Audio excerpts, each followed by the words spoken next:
guys, today is gagawa tayo ng kalyos. Ayan na ang ating mga beef tripes na ating pinalambutan at hiniwa ng 5 slice. Ayan, mag-isa tayo ng sibuyas. Ayan na rin natin ang ating bawang. Ayan, lalagyan natin ng pressed tomatoes para mas malasa.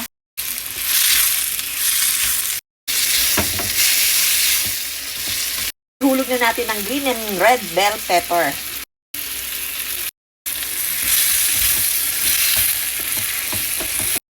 Lalagyan ko ng carrots para mas masustansya siya.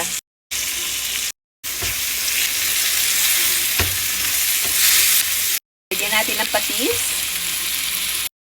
paminta. Ihulog na natin ang ating chorizo.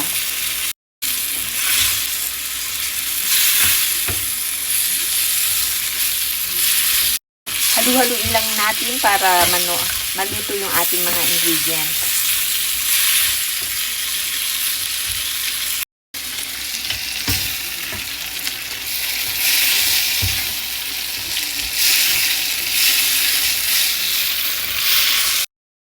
I think lumabas ng natural aroma ng ating mga sangkap. Ayan, instead na tomato paste ang ilalagay ko, tomato sauce. Ayan, kaya mas magiging saucy ang ating kalyos. Pagalisin natin ang aroma. Hulog na natin ang ating mga beef tripes.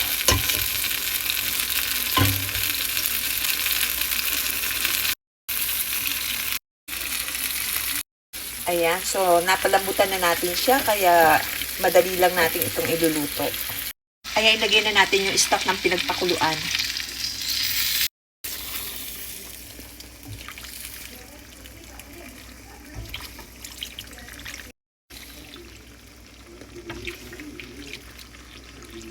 Ayan, takpan muna natin at pakuluin. So, ayan, at kumukulo na siya. Haluan natin ng paprika. Mga 1 kutsarita. And lagyan din natin ng cayenne pepper.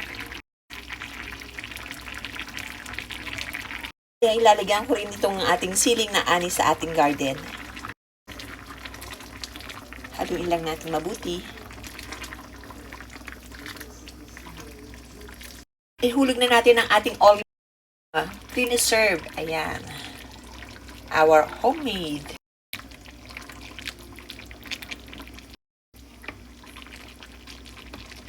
Ayan o.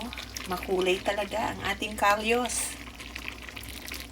Ayan, takpan natin ulit para kumapit ang mga aroma sa ating tripes.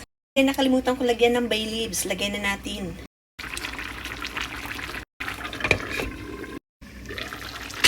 Ayan, haluin lang natin.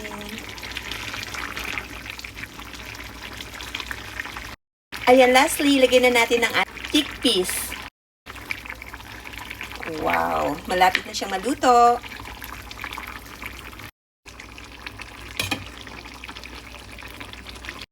Ayan, wait lang natin ng 2 to 3 minutes at ready na natin kainin. Ayan o. Gaganahan na naman si Munamur. So, ayan na. I think ito na yung ating kalyos. Ayan o. Wow. Bon appetit.